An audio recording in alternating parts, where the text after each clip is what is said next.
Hey beautiful people, welcome to Fundoo programming. मैं हूँ आपका दोस्त फंडू बॉय। दोस्तों, एक बार एक मेले में एक बुढ़ा इंसान गुब्बारे बेच रहा था, मगर जब उसकी बिक्री कम हो जाती थी तब लोगों का ध्यान अपनी तरफ खींचने के लिए वो एक गुब्बारे को हवा में उड़ा देता था, ताकि लोगों का अटेंशन उसकी तरफ जाए और लोग उसके गुब्बारे खरीदने के लिए खींचे चले आए। अब ये चीज दूर खड़ा एक बच्चा बड़ी ध्यान से देख रहा था। वो जल्दी से गुब्बारे वाले के पास गया और पूछा, अंकल जी, क्या ये काला वाला गुब्बारा भी आसमान में बाकी गुब्बारों की तरह ही हवा में उड़ सकता है क्या? हाँ बेटा, ये जरूर उड़ सकता है। एक्चुअली में ये सभी गुब्बारे हवा में उड़ सकते हैं, क्योंकि गुब्बारे हवा में उसके रंग की वजह से नहीं बल्कि उसके अंदर भरे गैस की वजह से उड़ते हैं। मगर ये सभी गुब्बारे अभी एक धागे से बंधे हुए हैं, जिसकी वजह से ही आसमान को छूने की काबिलियत और क्षमता होने के बावजूद भी वो अभी तक जमीन पर बैठे हुए हैं। इसलिए ये दुनिया वालों को ये यकीन ही नहीं होता कि ये बाकी गुब्बारे भी हवा में उड़ सकते हैं। इसलिए मैं इन दुनिया वालों को यकीन दिलाने के लिए और उनका ध्यान अपनी तरफ खींचने के लिए हर थोड़ी देर में एक गुब्बारा ऊपर आसमान में छू देता हूँ, ताकि दुनिया को यकीन हो जाए कि वाकई में ये गुब्बारे में ऊपर आसमान में उड़ने की काबिलियत है। तो दोस्तों, ठीक यही चीज हमारे साथ भी होती है। हम सब के पास भी काबिलियत है, नॉलेज है और आसमान को छूने का मोटिवेशन भी है, मगर हम सब भी इन गुब्बारों की तरह ही एक रस्सी से, यानी कि एक क्लोज माइंड और नेगेटिव एटीट्यूड से जमीन से ही बंधे पड़े हैं, जिसकी वजह से ही इतनी काबिलियत होने के बावजूद भी हम आसमान की ऊंचाइयों को छू ही नहीं पाते। और जब तक आप अपने इस क्लोज माइंड और नेगेटिव एटीट्यूड की रस्सी को काट कर इन गुब्बारों की तरह ही आसमान को छूकर नहीं दिखाते, तब तक लोगों का ध्यान आपकी तरफ कभी नहीं जाएगा। और इतनी काबिलियत और क्षमता होने के बावजूद भी आप एक अट्रैक्टिव पर्सनालिटी कभी बन ही नहीं पाते। इसलिए आज मैं आपको 7 ऐसे एटीट्यूड के बारे में बताऊंगा जिसे देखकर हर एक इंसान आपके बारे में सोचने पर मजबूर हो ही जाएगा। तो इसलिए दोस्तों, इस वीडियो को पूरा जरूर देखिए। अब यहाँ पे पहली चीज आपको ये समझनी होगी कि ये दुनिया कभी एक एवरेज और मीडियोकर रहने वाले इंसान को कभी इतना ज्यादा इंपॉर्टेंस नहीं देती, बल्कि ये दुनिया उसी की सराहना करती है जिसके अंदर ग्रेटनेस को अचीव करने का एटीट्यूड मौजूद होता है। शेर अपने इसी ग्रेटनेस वाले एटीट्यूड की वजह से ही जंगल पर राज कर पाता है, वहीं बाज पक्षी अपने इसी एटीट्यूड की वजह से ही बादलों से भी ऊपर उड़ना जानता है, क्योंकि ये दोनों ये जानते हैं कि अगर हम एवरेज के साथ रहेंगे तो हमेशा एवरेज ही बनकर रह जाएंगे, और एक एवरेज रहने से उसकी काबिलियत की सराहना कोई नहीं करेगा। अब यही सेम चीज आप इंसानों में भी देख पाओगे, जैसे कि अगर आपको किसी वकील की जरूरत है या फिर किसी डॉक्टर की जरूरत होती है, तो आप हमेशा शहर के सबसे बेस्ट वकील और डॉक्टर की ही तलाश करोगे, और आखिर में आप ऐसे इंसान के पास ही जाओगे जिसने अपनी काबिलियत और स्किल के दम पे एक ग्रेटनेस को अचीव किया होगा।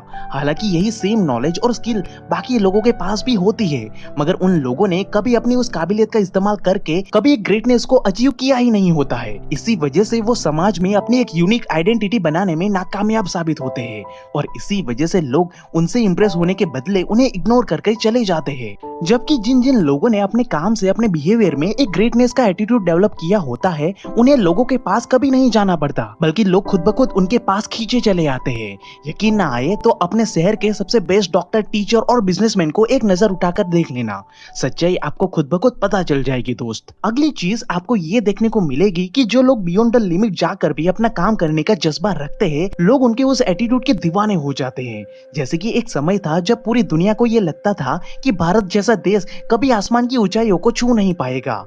इसलिए जब भारत देश दुनिया के सामने चांद पर जाने की भी बात कभी छेड़ देता था, तो लोग हमारे देश का मजाक उड़ाया करते थे। मगर ये बात हमारे देश के कुछ पागल साइंटिस्ट को कुछ इस कदर चुभ गई कि 2013 में उन्होंने ना सिर्फ एक सस्ता और बेहतरीन सैटेलाइट बनाया, बल्कि उसे लॉन्च करके चांद नहीं बल्कि सीधा मंगल ग्रह की ऑर्बिट में पहुंचा कर दिखाया, वो भी 7 रुपए प्रति किलोमीटर की प्राइस में, जो दुनिया में आज तक कभी कोई इंसान अपने सपने में भी सोच नहीं सकता था। वो काम हमारे भारत देश ने सफलतापूर्वक करके दिखा दिया, वो भी फर्स्ट अटेम्प्ट में। और इसी तरह से अपनी औकात, अपनी लिमिट को क्रॉस करते हुए भारत ने इस दुनिया में अपना एक ऐसा कीर्तिमान स्थापित किया कि दुनिया के पावरफुल से पावरफुल देश भी भारत की बुद्धि का लोहा मानने पर मजबूर हो गए। और जो हाथ पहले हमें उंगली दिखाकर हमारी बेइज्जती किया करते थे, आज वही हाथ हमें हाथ जोड़कर प्रणाम और नमस्ते करते हुए हमें इज्जत देते हैं। और ये चमत्कार इसीलिए हो पाया था क्योंकि भारत देश में अपनी लिमिट से बियॉन्ड जाने का एक पावरफुल एटीट्यूड है, जो आज भी असंभव चीज को संभव करके दिखाने का जज्बा रखता है। इसलिए मैं चाहता हूँ कि आज हर हिंदुस्तानी के पास भी यही जज्बा, यही एटीट्यूड मौजूद हो, जिसे देखकर सभी लोग आश्चर्यचकित होकर अपने आप ही आपको सम्मान देने के लिए सामने से चले आए, ताकि आपको कभी अपने सम्मान की, अपनी इज्जत की किसी से भीख ना मांगनी पड़े। अब अगली बात हमें ये ध्यान में रखनी है कि दुनिया उन्हीं लोगों को याद रखती है जिनमें बड़े से बड़े चैलेंज को एक्सेप्ट करने का ब्रूटल एटीट्यूड होता है। अब ये बात तो हम सभी लोग जानते हैं कि हमारे भारत देश में करीब करीब 33 करोड़ देवी देवता मौजूद है, मे भी उससे ज्यादा भी होंगे। मगर इन 33 करोड़ देवी देवता में से आज आपको सिर्फ 10 से 12 देवी देवता और भगवानों के नाम ही पता होंगे। जानते हैं ऐसा क्यों है दोस्त? क्योंकि दोस्तों हम इंसान उन्हीं को याद रखते हैं जिन्होंने बड़े से बड़े चैलेंजेस लेकर अपने आप को और अपनी काबिलियत को लोगों के सामने साबित किया है। जैसे कि भगवान राम को आज पूरी दुनिया जानती है। क्यों? क्योंकि श्री राम जी ने एक ऐसे भयानक राक्षस को हराया था जिसने खुद अपनी शक्ति और अपनी काबिलियत के दम पे स्वयं काल को भी अपना बंदी बनाकर रखा था। ऐसे महापराक्रमी योद्धा को जब श्री राम ने रणभूमि में हराया तब इस दुनिया को भगवान श्री राम की प्रचंड काबिलियत और कार्य क्षमता का असली चेहरा दिखाई दिया। और ये बात आज एक हर बच्चा जानता है। ठीक उसी तरह जब तक श्री कृष्ण के जीवन में मामा कंस और शेषनाग जैसी भयानक चैलेंजेस नहीं आते तो लोगों को कभी उनकी असली ताकत और पराक्रमी काबिलियत का पता कभी चल ही नहीं पाता। ठीक यही चीज आप हर एक प्रसिद्ध देवी देवताओं की कथाओं में देख पाओगे और उनकी इसी पराक्रमी किस्से सुनकर ही आज हम सबके मन में उनके लिए श्रद्धा जागृत हो पाई है। लेकिन अगर उन्होंने अपने युग में ऐसे कोई भी पराक्रमी या चैलेंजिंग काम नहीं किए होते तो आज हम इनमें से किसी को भी याद नहीं रखते। ठीक यही चीज हम इंसानों में भी पाई जाती है। जैसे कि आज आप जिसे भी अपना मेंटर मानते हो या जिसका हम दिल से सम्मान करते हैं, उन सब लोगों ने अपने अपने जीवन में बड़े बड़े चैलेंजेस को एक्सेप्ट करके इस दुनिया को अपनी कार्य क्षमता का एक सटीक परिचय करवाया है।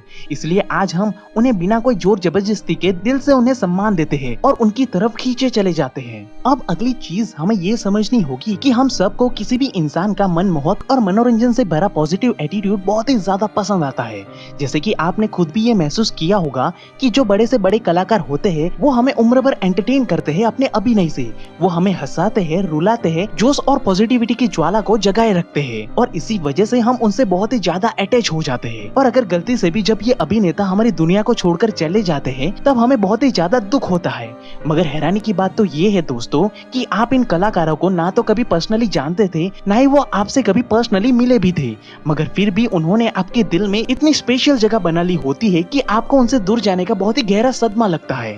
ठीक इसी तरह जब आपका किरदार, आपका एटीट्यूड मनोरंजक और मनमोहित होता है तब लोग भले ही आपको पर्सनली ना भी जानते हो, उसके बावजूद भी वो आपके इस एटीट्यूड की वजह से ही आपके नजदीक खींचे चले आते हैं और पर्दा गिर भी जाए उसके बावजूद भी वो आपके लिए तालियां बजाते रहते हैं। अब अगला एटीट्यूड जो लोगों को बहुत ही प्रभावित करता है वो है केयरिंग एंड सपोर्टिवनेस।